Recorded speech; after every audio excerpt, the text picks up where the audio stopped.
अस्सलाम वालेकुम। कैसे हैं आप सब लोग? आई होप कि आप सब ठीक होंगे और जहाँ पे भी होंगे खुश होंगे। अभी जो मैं आपको कहानी सुनाने लगी हूँ ये मुझे मुल्तान से सेंड की गई है, लेकिन इसके शुरू करने से पहले आपसे रिक्वेस्ट है कि आप चैनल को सब्सक्राइब कर लें। और अगर आप भी अपने रियल इंसिडेंट मुझे सेंड करना चाहते हैं तो व्हाट्सएप कर सकते हैं। आइए कहानी की तरफ आते हैं। ये कहानी एक ऐसे बच्चे की है कि जिसे अपनी मुश्किलात बताना तक नहीं आती थी कि उस पर क्या बीत रही है। वो नहीं बता सकता था, कोई इसका यकीन नहीं करता था, इसीलिए इसकी ये ज़ुबानी कहानी पढ़ते हैं। मेरा नाम एरिक है और मैं अमेरिका का रिहायशी हूँ। वहाँ के एक गांव में अपनी फैमिली के साथ रहता था। हमारी अपनी ज़मीनें थीं और हम काश्तकारी करते थे। मेरे दादा बहुत सी जायदाद अपने इकलौते बेटे यानी कि मेरे अब्बू के नाम करके गए थे। जब तक मेरा दादा जिंदा रहा तब तक वो सब कुछ ठीक रहा, क्योंकि सारी ज़मीनें, घर, खेत, हर चीज़ मेरे दादा के नाम पर थी। उन्होंने बहुत मेहनत से ये सब कुछ बनाया था, मगर इनकी डेथ के बाद सारा कुछ मेरे अब्बू के हाथ आ गया। दादा के आगे तो मेरे अब्बू बहुत अच्छे बनकर चलते थे। दादा जान ये नहीं जानते थे कि मेरे डैडी बुरी आदतों में पड़ चुके हैं। शराब पीने की वजह से आहिस्ता आहिस्ता पहले ट्रैक्टर, फिर घर और खेत सब कुछ बिकता गया, हत्ता कि हम सड़क पर आ गए। फिर किसी ने मेरे अब्बू को कहा कि शहर चले जाओ, वहाँ घर भी सस्ते हैं और तुम्हें कोई काम भी मिलेगा, तुम्हारा नशा भी पूरा होता रहेगा और तुम्हारी फैमिली खुद कमाकर अपनी ज़रूरियात पूरी करेगी। मेरे डैडी बहुत खुश हुए और हमें लेकर शहर आ गए। तब मैं सिर्फ 8 साल का था और मुझे ज़्यादा कुछ याद नहीं, मगर इतना याद है कि हम एक सस्ता घर ढूंढ रहे थे। मैंने कभी अपनी माँ को अपने डैडी के सामने ज़ुबान चलाते नहीं देखा, कोई बहस करते नहीं देखा। अगर मेरे डैडी मुझे जान से भी मार देते तो भी मेरी माँ उनको कुछ ना कहती। मेरी माँ ने कभी मेरे हक में एक लफ्ज़ भी नहीं बोला। हाँ, मुझे दुख ज़रूर होता था, लेकिन मुझे समझ नहीं आता था कि ऐसा क्यों है। मेरे डैडी ने हमारे रहने के लिए एक फ्लैट को पसंद किया तो मेरी माँ खामोश रही। वो बहुत ही कोई पुराना और बोसीदा किस्म का फ्लैट था। हमारे डैडी काफ़ी देर तक फ्लैट के मालिक से बात करते रहे और वो दूर खड़े करते रहे। इसके बाद पापा हमें हमारे नए फ्लैट में लेकर आ गए और सब कुछ नया था। कहाँ गांव की खुली सरजमीन, भागने दौड़ने के खुले मैदान, और कहाँ ये पुराना सा फ्लैट, और एक अजीब सी बू आ रही थी। मेरे लिए तो ये सब कुछ बहुत ही हैरत का बायस था कि इतने से घर में इतने सारे लोग कैसे रहते हैं। मैं दरअसल बिल्डिंग को एक घर ही समझ रहा था। इसके बाद हम अपने फ्लैट में आ गए। फ्लैट में जाकर मुझे मेरा रूम खुद तो सिलेक्ट करने दिया नहीं गया। जो पापा ने कहा वो मैंने ले लिया और चुपचाप इस रूम में जाके बैठ गया। थोड़ा बहुत सामान जो हम अपने साथ लाए थे इसे मेरी माँ सेट करने लग गई और मैं अपने छोटे से खिलौने के साथ खेलने बैठ गया। मुझे ये तक मालूम नहीं था कि स्कूल भी कोई चीज़ का नाम है। वहाँ गांव में भी हमसे कोई मिलने नहीं आता था। हम किसी के पास जाते थे और ना कोई हमारे पास। अगर कोई हमारे खेत के करीब भी आता था तो मेरे पापा इससे झगड़ा करके लोगों को भगा देते थे। मुझे तो कुछ दुनिया का ज़्यादा पता ही नहीं था कि स्कूल भी क्या होता है, एजुकेशन क्या होती है। मुझे किसी चीज़ का कुछ इल्म नहीं था। मेरे नज़दीक ज़िंदगी का मतलब है कि सुबह उठकर खाना खाना और जब पापा गुस्से में हो तो एक साइड पर खड़े होकर बैठ जाना और रूम में चले जाना, आंखें बंद करके सोचता कि बाहर कुछ भी नहीं हो रहा। पापा गुस्से में हों तो इनसे बात नहीं करनी चाहिए, इनके करीब नहीं जाना चाहिए, और जब पापा रात को शराब पी रहे हों तो इस वक्त तो बिल्कुल भी इनके पास नहीं जाना चाहिए और अपने रूम से बाहर नहीं आना। वो घर बहुत छोटा सा था, लेकिन अम्मी ने उनको कुछ भी ना कहा। मैं भी चुप रहा पापा के डर की वजह से, कहीं पापा गुस्सा ना कर जाए। अभी कुछ दिन गुजर चुके थे कि मैं फ्लैट से थोड़ा बाहर निकला। जब पापा घर में नहीं थे तो चुपके से बाहर आया कि मैं देखूं तो सही कि आसपास कौन है। शायद मेरी उम्र का कोई हो जिसके साथ मैं खेल सकूं। आसपास काफ़ी सारे फ्लैट थे, लेकिन कोई भी हम में से मिलने नहीं आता था, ना ही कोई हमसे बात करता था। मैं बाहर खड़ा चुपचाप लोगों को आते जाते देखता रहा। लोग मुझे अजीब नज़रों से देखते और फिर अनदेखा करके चले जाते। बच्चे तो थे मगर फिर मेरे साथ खेलने पर कोई तैयार ना था, किसी को मेरी तरफ देखना तक गवारा नहीं था। मैं खामोशी से चुपचाप सर झुकाए वापस अपने फ्लैट में आ गया और अपने रूम में जाकर दरवाज़ा लॉक कर लिया। और तब इस वक्त उदासी के इस लम्हे एक चीज़ की शुरुआत हुई, एक नई शुरुआत जिसने मेरी ज़िंदगी ही बदल दी। वहाँ से मेरा बचपन ख़त्म होना शुरू हुआ और एक बुरे ख्वाब की शुरुआत हुई। एक बहुत बुरा ख्वाब जो कोई देखना नहीं चाहता, कोई सुनना नहीं चाहता। एक तकलीफ दे सफ़र जिसने मेरा सब कुछ मुझसे छीन लिया। मेरा बचपन, मेरे खिलौने, मेरी ज़िंदगी का मकसद कुछ भी नहीं रहा मेरे पास इसके बाद। मैं अपने टेडी बियर के साथ खेल रहा था कि अचानक मुझे ऐसा महसूस हुआ कि जैसे मेरे आसपास कोई है, कि जैसे किसी की सांसें दूर से हवा में तैरती आ रही हों। मैंने इसे अपना वहम समझा क्योंकि आसपास तो कुछ था ही नहीं। मैं दोबारा खेलने में लग गया। इतने में मुझे अपने पलंग के सरहाने कदमों की चाप सुनाई दी, जैसे कोई मेरे पलंग के सरहाने चल रहा है। मैंने उसे अपना वहम जाना, लेकिन अब दिल में थोड़ा थोड़ा डर लगना शुरू हुआ था। पता नहीं क्यों तन्हा था मैं वहाँ होता था तो वहाँ तो ऐसा कुछ भी नहीं था मुझे महसूस हुआ। मैं चुपचाप अपने रूम की चारों तरफ देखना शुरू कर दिया। इतने में मेरे पलंग के साथ पड़ा गुलदान एक छनाके के साथ गिरकर टूटा और साथ ही मेरे कपड़ों की अलमारी अंदर से धड़ धड़ करने लगी। मैं डर के मारे फौरन उछलकर अपने कंबल में घुस गया और मैं कांपने लगा। आंखें मैंने जोर से बंद कर ली कि मुझे कुछ सुनाई ना दे, लेकिन मुझे अलमारी का दरवाज़ा खुलने की आवाज़ आई। अलमारी क्योंकि पुरानी थी तो चिरचिराहट भी बहुत तेज़ हुई। फिर ऐसा लगा कि कोई अलमारी से बाहर आ गिरा है। धप की आवाज़ बहुत तेज़ थी। मैंने मजबूती से अपनी आंखें बंद रखी और सांसें रोक ली। अब जैसे कोई घसीटता हुआ मेरे पलंग के करीब आ रहा था। आवाज़ मेरे हलक में घुट कर रह गई थी। मैं चिल्लाना चाहता था, अपनी माँ को आवाज़ देना चाहता था, मैं अपने बाप को भी बुलाना चाहता था, मगर खौफ और दहशत से मेरी सांसें जैसे रुक सी गई थी। तो आवाज़ कैसे निकलती? अब जो चीज़ सरकती हुई मेरे पास पहुंच चुकी थी। मैं ज़ोर से दोनों आंखें बंद किए सोचने की कोशिशें कर रहा था कि कुछ भी नहीं है, कुछ भी नहीं है। मैं इसकी सांसों की आवाज़ बिल्कुल अपने कंबल के पास अपने चेहरे के करीब सुन रखता था। इसकी आवाज़ में हल्की हल्की सी गुर्राहट थी, जैसे सांस ले पा रही हो बहुत मुश्किल से। जब वो अपनी सांस को अंदर की तरफ खींचती तो ऐसा महसूस होता कि जैसे रोने जैसी आवाज़ रही हो, जैसे कि सिसकियाँ। कभी वो मुझे अपने बेड के नीचे महसूस होती, कभी अपने सरहाने तो कभी अपने लेफ्ट साइड पर। न जाने कितनी देर गुजर गई इस चीज़ को मेरे इर्द गिर्द घूमते हुए। आज भी सोचता हूँ तो मैं रो पड़ता हूँ कि 8 साल का बच्चा जो कुछ समझता ही नहीं था, इसका कोई मददगार भी नहीं था, वो इस रूम से निकलता कैसे? न जाने कितनी देर गुजर गई।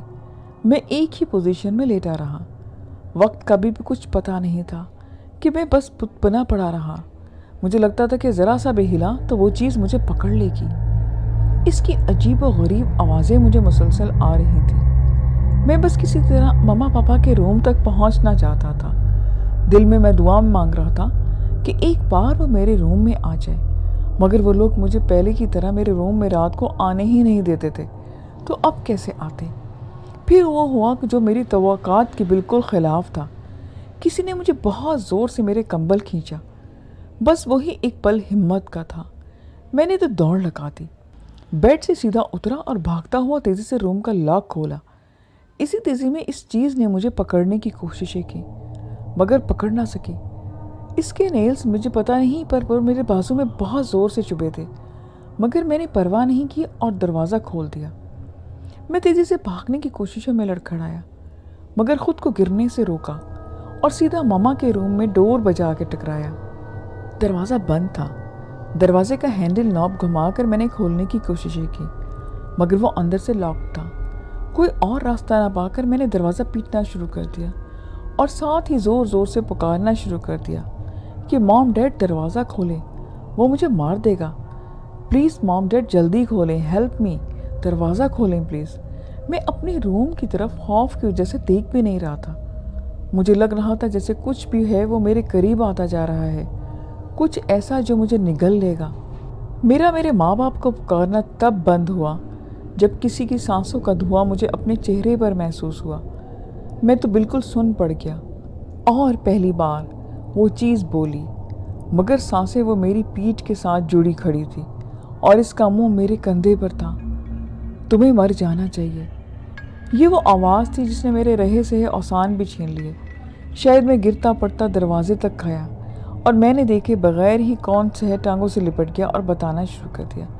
मेरे कपड़ों की अलमारी में कोई है, वो बाहर आता है। मेरे बेड के पास भी था, यहाँ भी था। और अभी वो मेरी टूटी फूटी कहानी अधूरी थी कि मैं खौफ से शल था, पूरी जान से कांप रहा था कि एक ज़ोरदार थप्पड़ मेरे होश में ले आया। थप्पड़ इतना ज़ोर का था कि मुझे लगा कि शायद मैं अंधा हो गया हूँ। मैं जिनसे लिपटा था वो मेरे पापा थे। ज़रा होश आया तो देखा मम्मा बेड पर थी और पापा मेरे सामने खड़े मम्मा को कह रहे थे कि अब ये इस तरह की हरकतें करेगा हमारी तवज्जो हासिल करने के लिए। काफ़ी दिनों से इसे छोड़ते हुए इस चीज़ को ये फ़ायदा उठा रहा है। वहाँ पर 4 दिन बाद इसकी मरम्मत होती थी तो सही रहता था। शहर में लोगों के सामने मैं तमाशा नहीं चाहता। इस चीज़ का ये फ़ायदा उठा रहा है, अपनी कोई ना कोई ज़िद मनवाना चाहता है और ये सब तुम्हारी वजह से है। वो मम्मा पर गुस्से हुए। मेरी मम्मा लाताल्लुक बनी और करवट बदलते हुए बोली कि इस मसले का तो तुम ही हैंडल करो और मुझे सोने दो। वो खुद हैंडल करने का मतलब मैं अच्छे से समझता था कि पापा जैसे ही अपनी बेल्ट उठाने को मुड़े, मैं इनके रूम से भागा और दरवाज़ा भी बंद कर दिया कि अब मुझे बहुत सी मार ना पड़ जाए, क्योंकि कई दिनों तक मेरी खाल फिर जलती रहती थी और हड्डियाँ दुखती थी। पापा के पास यही हल होता था, जब कोई उनकी बात ना सुनी हो या मुझे चुप कराना हो, कभी जब जवाब ना देना हो। मैं फिर बाहर खड़ा था इस अंधेरे और वीराने में। हर तरफ खामोशी थी। मैं सुनने की कोशिशें कर रहा था मगर कोई आवाज़ नहीं आई। अपने रूम में तो मैं जा ही नहीं सकता था, मगर इसके अलावा कोई चारा ही नहीं था। फिर मैं क्या करूं? एक बच्चा क्या सोच सकता है, क्या प्लानिंग कर सकता है? कुछ भी नहीं। मैं थक गया था। मैं वहीं ज़मीन पर बैठ गया, मामा पापा के रूम के दरवाजे से सर टिकाकर। सर्दी बहुत ज़्यादा थी मगर मजबूरी थी मेरी। आँख कब लगी मैं नहीं जानता। नेक्स्ट मॉर्निंग जब मेरी आँख खुली तो मैं अपने बेड पर था। पता नहीं मेरे अपने बेड पर मुझे कौन लेके आया ये मैं नहीं जानता। कमरे में सूरज की रोशनी आ रही थी और पुरसुकून माहौल था। मैं चुपचाप बड़े रात वाले वाक़ये को सोचता रहा। इतने में मेरी मम्मा मेरे रूम में आई और मुझे जागता देखकर मुझसे पूछा कि कल रात कुछ हुआ था क्या। मैंने डरते डरते सारी बात उन्हें बता दी। यकीन दिलाने के लिए मैंने अपना बाजू लगा जिस पर कट था उनको दिखाया, जिस पर अब खून जम चुका था। ओ बेटा, कल रात में और पापा कुछ ज़्यादा ही डर गए थे और इसलिए हमें कुछ याद ही नहीं कि तुमने ज़रूर कोई बुरा ख्वाब देखा है। ऐसा कुछ नहीं है। चलो आओ हम दोनों मिलकर तुम्हारी अलमारी चेक करते हैं। और कुछ नहीं निकला तुम्हारी अलमारी से तो तुम समझ जाओ कि ये सब तुम्हारा वहम था। ये सुना था कि मेरा खून ठंडा पड़ गया। मैं मारे डर के सहम चुका था। नहीं मामा, अलमारी के पास मैं नहीं जाऊंगा। प्लीज़ मामा, मुझे फोर्स मत करें। मामा ने मेरा बाजू पकड़ा और तकरीबन मुझे घसीटते हुए अलमारी तक लेकर आई। मैं झटपटाता रहा और उनकी मिन्नतें करता रहा, मगर उन्होंने मेरी एक ना सुनी और ले जाकर अलमारी के आगे खड़ा कर दिया। जैसे ही उन्होंने अलमारी को खोला, मेरा तो दिल धक से रह गया। मैंने अपनी दोनों आंखें मजबूती से बंद कर ली। ये देखो, ये क्या है? इसमें तो कुछ भी नहीं। तुम्हारे सिर्फ कपड़े हैंग हुए हैं, तुम्हारा सामान पड़ा है। और ये देखो, उन्होंने अलमारी के अंदर लकड़ियों को बजा बजा कर मुझे यकीन दिलाने की कोशिश की कि ये देख लो, ये सारी तुम्हारी गलत फहमी है। अपने हिसाब से मम्मा मुझे यकीन दिलाकर वापस चली गई थी। थोड़ी देर के बाद पापा ने मुझे अपने पास बुलाया। मैं गया तो उन्होंने मेरा सर अपने दोनों हाथों में पकड़ा और कहा कि रूम में कुछ नहीं है जो तुम्हारे इस छोटे से सर में है। उल्टी सीधी बातें सोचना छोड़ दो। मम्मी पापा को इतना परेशान नहीं करते। जाओ और अपने रूम में। मुझे मजबूरन अब इस रूम में वापस आना था। मैं रात से डर रहा था। रात आने से पहले मुझे कुछ नहीं याद था कि मेरा ज़हन जो बहुत छोटा सा था, बहुत तेज़ी से काम कर रहा था। मुझे मुख्तलिफ मूवीज़ याद आ रही थी। अब मुझे खुद ही कुछ करना था। मेरा कोई यकीन नहीं कर रहा था। जो करना है अपने आप का खुद करना है। मैं अपने आप से बोल रहा था। फिर मेरे जहन में एक आइडिया आया। मैं मम्मा के पास गया और इनसे कुछ पैसे मांगे कि मैं बाहर अपने लिए कैंडीज लेने जा रहा हूँ, और इतना तो मैं जानता था कि वो मुझे पैसे तो देंगी लेकिन मेरी बात नहीं सुनेंगी। इन्हें ये सबसे आसान तरीका लगता था, पैसे दे दो, इसे बाहर भेज दो, और इसी चीज़ का मैं फ़ायदा उठाया। मामा से पैसे लेकर मैं बाहर गया। कुछ देर तक सोचता रहा कि ये जो मैं सोच रहा हूँ मुझे करना चाहिए। मैंने अपनी छोटी सी साइकिल उठाई और निकल पड़ा। मुझे पूरे कोई 20 मिनट्स लगे। इसके बाद मैं अपनी मंजिल पर पहुँचा। ये एक चर्च था। मैंने साइकिल को चर्च के गेट पर छोड़ा और चर्च के अंदर आ गया। इधर उधर देखा, इस वक्त चर्च में कोई भी नहीं था। मेरे दिल में नाउम्मीदी बढ़ने लगी। मैंने सोचा यहाँ पे कोई मेरी मदद नहीं करेगा। मैं वहीं एक बेंच पर बैठ गया। इतने में मैंने सामने एक फादर को आते देखा। मुझे अकेला बेंच पर बैठे देखकर वो मेरे पास आए और पूछा कि तुम्हारे मम्मी पापा कहाँ हैं बेटा, या तुम अकेले ही आए हो? मैं रो पड़ा और फादर को सारी बात बता दी। उन्होंने सब कुछ सुना और कहा कि ठीक है, मैं तुम्हारी मदद करने को तैयार हूँ, मगर हम ऐसे मदद नहीं करते। कुछ लीगल फॉर्मेलिटीज़ होती हैं जिनको पूरा किया जाता है, और इसलिए तुम्हारे मम्मी पापा का तुम्हारे साथ होना बहुत ज़रूरी है। इस बात पर मैं चुप हो गया कि मैं मम्मी पापा को कहाँ से लाऊं। मैं समझ गया था कि यानी वो तुम्हारा यकीन नहीं करते। उन्होंने सवालिया नज़रों से मुझे देखा। मैंने अपना झुका हुआ सर हाँ में हिला दिया, जैसे ये मेरे लिए बहुत शर्म की बात हो। कोई बात नहीं, हम पहले कुछ ट्राई करेंगे, उन्होंने मुझे तसल्ली दी, और कल तुम मुझे आकर बताओ कि क्या हुआ। मैं यहाँ तुम्हें सुनने के लिए और तुम्हारा साथ देने के लिए हूँ, और अगर कुछ साबित हो गया तो मैं खुद तुम्हारे मम्मी पापा से जाकर बात करूँगा। फिर उन्होंने मुझे एक लॉकेट दिया और कहा कि इसे गले में डाल लो और पानी की छोटी सी बॉटल लो, और कहा कि जब वो चीज़ तुम्हारे सामने आए तो इस पर थोड़ा सा पानी छिड़क देना, और रात को सोने से पहले ये पानी अपने चेहरे पर और अपने हाथों को अपने पैरों पर और बिस्तर पर थोड़ा थोड़ा छिड़क लेना, और ख्याल रहे कि ये पानी ख़त्म नहीं होना चाहिए। और साथ एक शॉपर में काफ़ी सारा नमक, और उसने अपने बेड की अलमारी के चारों तरफ इस तरह लगाना कि एक हसार सा बन जाए। मुझे बहुत तसल्ली हुई। मैं सारा सामान लेकर फादर का शुक्रिया अदा करके कल उनसे मिलने का वादा किया और चर्च से निकल पड़ा। मुझे घर पहुंचने की जल्दी थी। पापा के आने से पहले मुझे ये सामान अपने कमरे में कहीं छुपाना था। मैं जल्दी जल्दी घर पहुंचा और सारा सामान अपने बेड के नीचे छुपा दिया। अब रात का इंतज़ार था, और रात आई क्योंकि वो तो रोज़ ही आती थी, और जैसे ही रात के 12 बजने में कोई 5 मिनट रहते थे, मैंने जल्दी जल्दी बेड के नीचे से अपना सामान निकाला। लॉकेट को मैंने चूम कर अपने गले में डाला, पानी निकाला और बेड पर छिड़का। मैंने खुद को लगाया, नमक से अपने बेड और अलमारी के चारों तरफ एक हसार बना दिया। भाग कर बेड पर मैं चढ़कर बैठ गया, और फिर मैंने खुद को अपने ब्लैंकेट में छुपा लिया। लॉकेट हाथ में पकड़े चुपचाप अलमारी को देखने लगा। लॉकेट यानी क्रॉस का निशान था। मैं अलमारी पे रखा और गुजरते लम्हे मेरे दिल की धड़कन को तेज़ कर रहे थे। मेरी नज़रें मेरी अलमारी पर जमी हुई थी। सख्त सर्दी का मौसम था, मगर मैं सर्दी से ज़्यादा डर की वजह से कांप रहा था। मेरी आंख खुली तो मैंने खुद को अपने बेड पर पाया। मैं काफ़ी देर तक छत को घूरता रहा और आहिस्ता आहिस्ता कुछ याद करने की कोशिशें करता रहा। मेरी मेमोरी हल्की हल्की वापस आना शुरू हुई, और मेरे सर में शदीद दर्द था, जैसे जिसम मेरा टूट रहा था। शायद मुझे बुखार था, क्योंकि साथ साइड टेबल पर दवाई रखी हुई थी जो मैंने पहले नहीं देखी थी। मैंने उठने की कोशिश की, मगर उठ नहीं पाया। मैंने अपने चारों तरफ नज़र दौड़ाई और मुझे कुछ याद आने लगा। मैंने उस कोने पर नज़र दौड़ाई जहाँ टेंट हाउस था, मेरे बेड की सीधी तरफ या शायद उल्टी तरफ। मैं याद करने की कोशिशें करने लगा कि लड़की की डेड बॉडी मेरे बिस्तर के कौन सी तरफ पड़ी थी। मेरा ये बेड और इन दोनों बिस्तरों के बीचों बीच रखा था। मुझे इस कोने से खौफ आ रहा था जहाँ टेंट था, क्योंकि इसके सामने ही तो माँ ने अपने बेटे को ज़िबा किया था। बाथरूम की दरवाज़ा भी मुझे खौफज़दा कर रहा था, क्योंकि वो मासूम बच्चा इसी बेडरूम में और इसी बाथरूम में डूब कर मरा था। मैं इस रूम में कहीं दूर चले जाना था।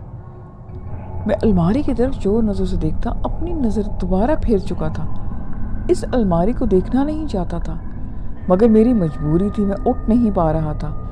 हर तरफ खामोशी थी, मगर मेरे नन्हे से जहन में मुख्तलिफ क्वेश्चंस आ रहे थे जिनके जवाब मुझे मालूम करने थे। थोड़ी ही देर गुजरी थी कि मामा ने रूम में झांका। मैं डर गया या मुझे पहली बार अपनी माँ से खौफ आने लगा। मुझे जागता देखकर वो मुस्कुराते हुए मेरे पास आई। मैं थोड़ा संभला मगर लेटा रहा। इनके बैठने के लिए मैंने जगह बनाई। उन्होंने मुस्कुराते हुए मेरी पेशानी पर हाथ रखा तो मेरा बुखार चेक किया और हंसते हुए कहने लगे कि मेरा शहजादा अब बिल्कुल ठीक है। माँ के प्यार से बात करना था कि मैं उठकर इनके सीने से लग गया और जल्दी जल्दी बताने लगा कि मामा आप क्या जानती हैं कि मुझे क्या हुआ था और आप लोग कब आए। आप लोग वो नहीं हैं जो मैं घर में थे, हमारे घर में कोई और था। आप सब कहाँ चले गए थे, आपको नहीं पता कि यहाँ क्या हुआ था। मैंने सवाल करती नज़रों से अपनी माँ को देखा। मामा प्यार से मेरे सर पर हाथ फेरती और कहने लगी कि सारी गलती मेरी है, मुझे तुम पर ध्यान देना चाहिए था। माँ होकर भी मैं इतनी गाफिल कैसे हो गई कि मुझे ये तक ना पता चल सका कि मेरे बेटे को नींद में चलने की आदत है। तुम नींद में चलते चलते बाहर का दरवाज़ा खोलकर सीढ़ियों से नीचे गिर गए थे और ऊपर जो एक बूढ़े चाइनीज अंकल रहते हैं उन्होंने बताया कि या तो इनका पालतू कुत्ता लगातार भौंके जा रहा था। जब काफ़ी देर तक इसका भौंकना बंद ना हुआ तो मैंने सोचा कि शायद ये बाहर जाना चाहता है। उन्होंने अपने कुत्ते का पटा खोला और जैसे ही दरवाज़ा खोला कुत्ता अपना पटा छुड़ाकर नीचे की तरफ भागा।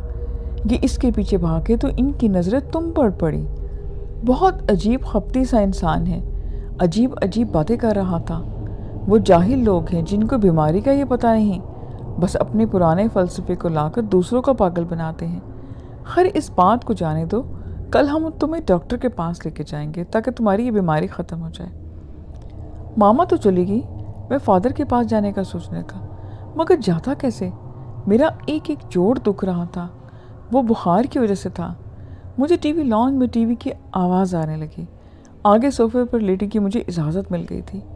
आगे की 2 रातें मैंने वहीं गुजारी। तबीयत मेरी कुछ संभली। मैं दोबारा फादर के पास पहुंच गया और एक एक हर्फ फादर को बता दिया। फादर ने मुझे कुछ दुआएं लिख कर दी और साथ ही बाइबल भी थी। वो छोटी सी थी और मुझे कहा कि ये पढ़ कर सोया करो। मैं घर आया, बाइबल को अपने रूम में रखा और बेड पर बैठकर मैं दुआएं पढ़ने लगा। रूम से मैं चला गया। मैं इंतज़ार कर रहा था फादर का, क्योंकि उन्होंने मुझे कुछ नहीं कहा था सिवाय दुआएं और बाइबल पढ़ने के। शाम को मेरे घर आने का उन्होंने वादा किया था।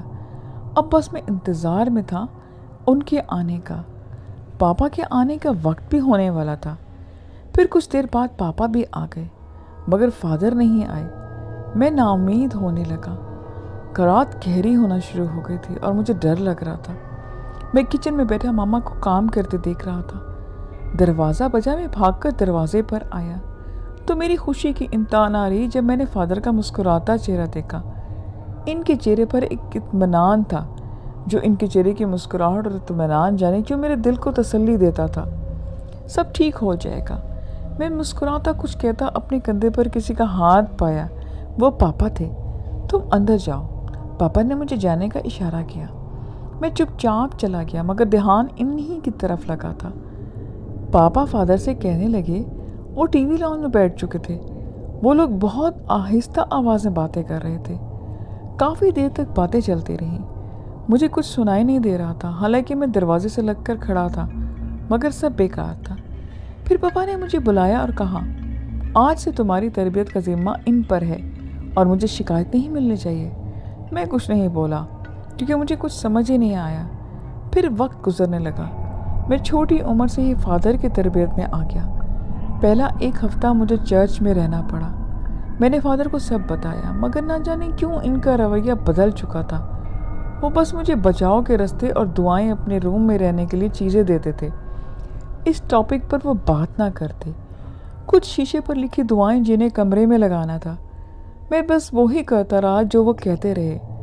इससे एक फ़ायदा हुआ कि मुझे वो रूम में औरत नज़र आना बंद हो गई, मगर कभी कभी रास्ते से आते जाते किसी सुनसान रास्ते या सड़क की दूसरी जानिब रात होती तो वो मुझे दिखती थी।